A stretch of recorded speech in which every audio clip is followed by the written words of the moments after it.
From 1981 to 2004, it was a struggle of failure. Nothing was successful for 23 years. But I stayed on. From 2004 to 2006, I found a formulation that works for the coral reef in terms of building back coral reef naturally, not putting concrete, not putting steel, not putting any kind of artificial structure. To me, artificial structure putting in the ocean is nothing but waste that we are planning to hide from our sight. Throwing things in the ocean does not make the ocean any better, meaning that we have to plant corals. If the forest is destroyed, will we take this building and put it in the forest for the animals to live in? Absolutely not. We will plant trees. If the coral reef is destroyed, we will have to seek a way to cultivate coral and grow back coral as per what we did in the forest. So, this is what I do, and I lead activism with 26,661 volunteers worldwide. That was a very strong movement. And now I'm honored to be the guest of Honorable Senator and the Pakistan Navy to be here to speak about the environment. I've been fighting a war for 43 years, a war that nobody heard a single gunshot. I fought this war and I will continue until it is prevailed, basically. So, my organization, Ocean Quest Global, was formed in 2010, later in my commitment in environment, for reasons that I need an organization as a platform to distribute my knowledge to the world. Then, in the last part of this introduction, let's look into the topic I will be talking about, the coastal communities and their involvement in coral conservation and where they sit in the stakeholders of the world. Can we progress the slide, please? So, approach. My organization have laboratories, have research, have researchers, have scientists, have myself, have trainers and volunteers, and every single one of them, we are the only organization in the world that is 100% volunteer, including myself. Nobody in my organization earns a salary. That means every single one of us contribute by heart. That means with the 26,661 volunteers worldwide in about 34 countries, with 84 active locations, I'm basically leading a very big movement of active conservation. I'm not doing much awareness, I'm not doing much talks like this, but most of us is in the field. I'm actually in the wrong suit today because my suit is a wetsuit. I was in the wetsuit for 41 years. Yeah? Rarely that I have this kind of suit. It's kind of comfortable and warm. Normally it's cold, right? So, my organization thrives on physical model. Physical model means we create reefs. We create reefs for people to see and touch and feel and actually see what it means. We don't do mathematical model. We don't do colorful slideshows. All these slideshows are made by my IT department. I don't make it. So,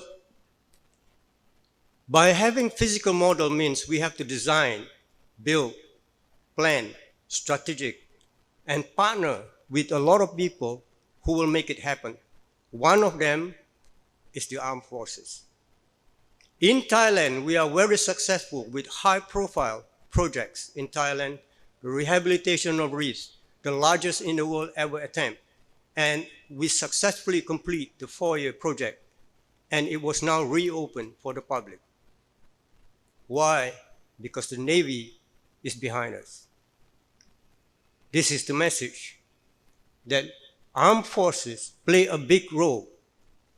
In many places around the world, marine protected areas established politically, and political MPAs doesn't work. It doesn't work at all, because the enforcement is poor.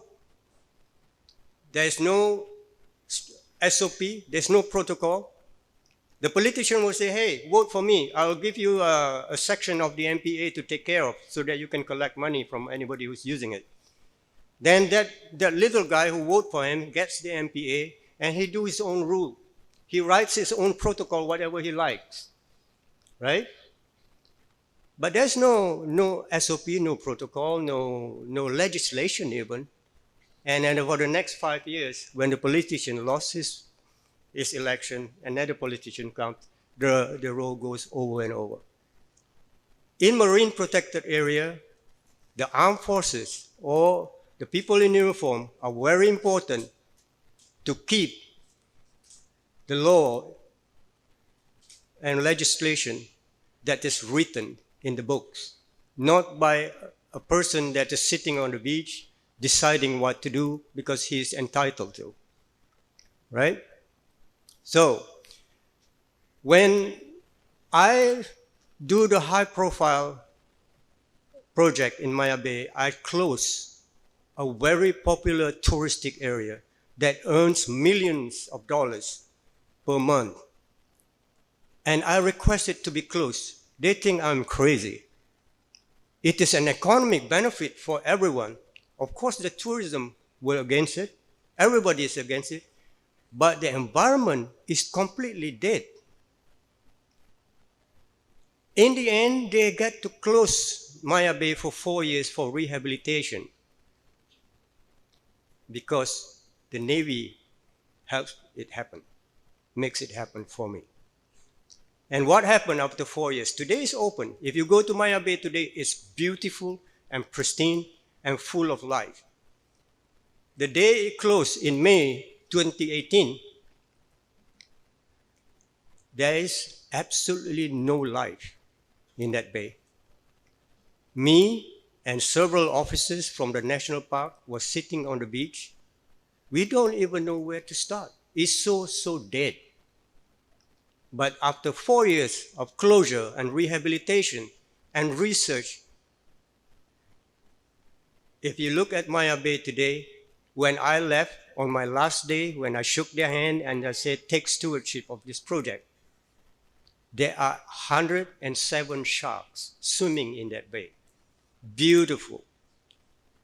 Out of 0 corals, 60% of that bay, which is about 4 hectares wide, is filled with living corals and colorful fishes again.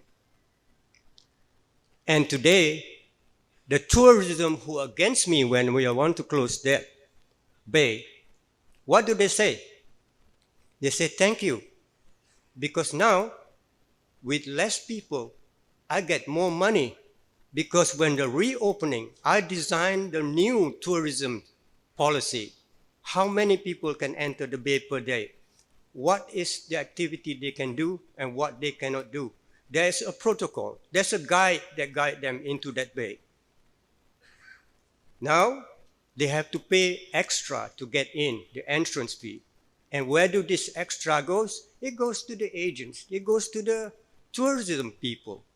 They get more money with less work now. And are they angry at me anymore? No. Everywhere I go, they will say thank you.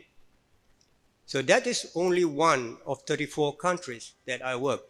In some countries, there is even more drastic measures we need to take. We call it the countermeasure. Rescuing reef and countermeasure is another issue. In Southeast Asia, the biggest issue is the unregulated distribution of illegal blasting caps. And they use the blasting caps for bombing. they bomb the reef because it's quickest way for fishing. Where do the blasting cap come from? We don't know, but it was sold in the illegal market everywhere. So what we do, most of these people, if you think logically, most of these people recruit them as their own children. They take their own children. They recruit their own children. Nobody in the right mind will let their children go with a fisherman who's bomb in the hands. So they have their own children as their recruit. So what we do, we target schools where the children go, and we capture them, we bring them and give them other activities so that they don't follow their fathers out to the sea. So that when their fathers retire, they have alternative income. They don't have to repeat what their fathers do. Because old dog, you cannot train them. You cannot tell them what to do. You cannot give them any instruction at all. Let them retire without replacement. Those are strategies, example of strategies. I can talk on this all day or even for 3 years, and I'll give you a degree on it. But we can talk about strategies, we can talk about conservation strategies, we can talk about policies, we can talk about who's the right stakeholder. In this case, the community, the local community, is the weakest link, the weakest stakeholder in the whole entire link of marine industry. They are the poorest, they are the weakest, they are the least educated people. My message here is that our role is to bring them up to a certain level that they realize the importance of the environment for them, and they realize the importance of sustainability. We can talk sustainability every day here among ourselves. It is a self-repeating thing. It becomes a thing of normal, but what happened? I think my time is almost over now. What happened? What happened next is that we have to take one step. First, the local government or provincial or federal government have to be committed in wanting to solve this problem. Second, for Pakistan, for example, I'm grateful for the Pakistan Navy and the MSA, the Marine Security Agency, who have provided me with a boat. I arrived day before yesterday at 6 o'clock. At 9 o'clock, I was in the reef. The corals you see in that picture is from Pakistan.